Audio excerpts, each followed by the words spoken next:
Hello everyone, my name is Ali. I'm from Perphonic Computers.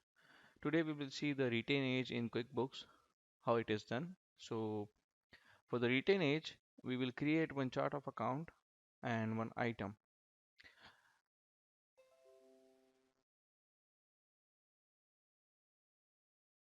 like this. So this is a retain age account which is called as retain age receivable.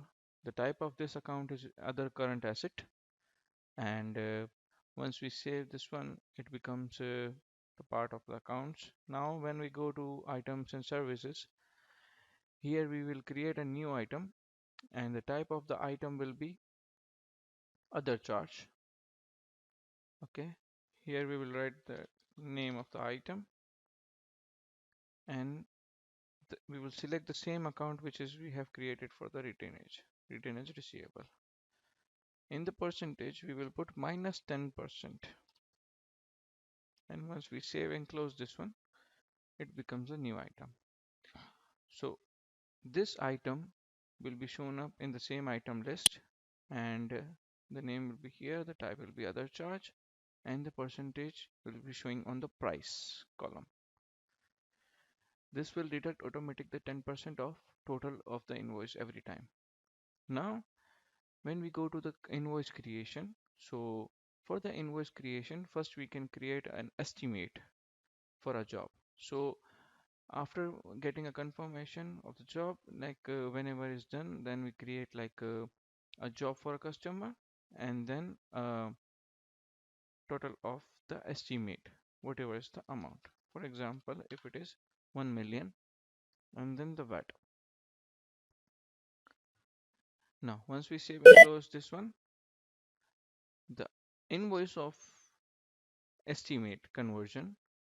So when we go to select in same customer in the invoice, same job, it will pop up the estimate. Select the estimate and click OK. It will ask the percentage. Now this percentage is whatever you want to create the invoice for.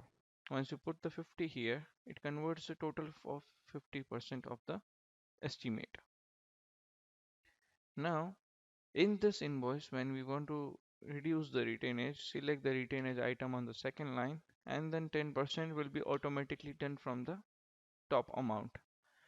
And if you are applying a VAT, then apply the VAT, and it reduces the VAT amount also. Please make sure that the company for which you are creating this invoice, they are already aware that the retainage amount is already deducted from the invoice amount. Some companies are like getting the invoice and then they are deducting after the invoice amount. So if they deduct on this amount, it will be wrong. So once you save this one, it creates a transaction in the retainage account. Now to get the report, we go to reports, customer, and then customer balance detail. In this report, all the transactions will show, but we will do a filter. We go to filter, and then on the accounts we put retain age account, and then click OK. So all the customers or the jobs which is having the retain age invoices will be showing up here as a balance. So this is the amount which we have done just now. These are old amounts. So this is according to the jobs, all the invoices and the retainage receivables. Thank you.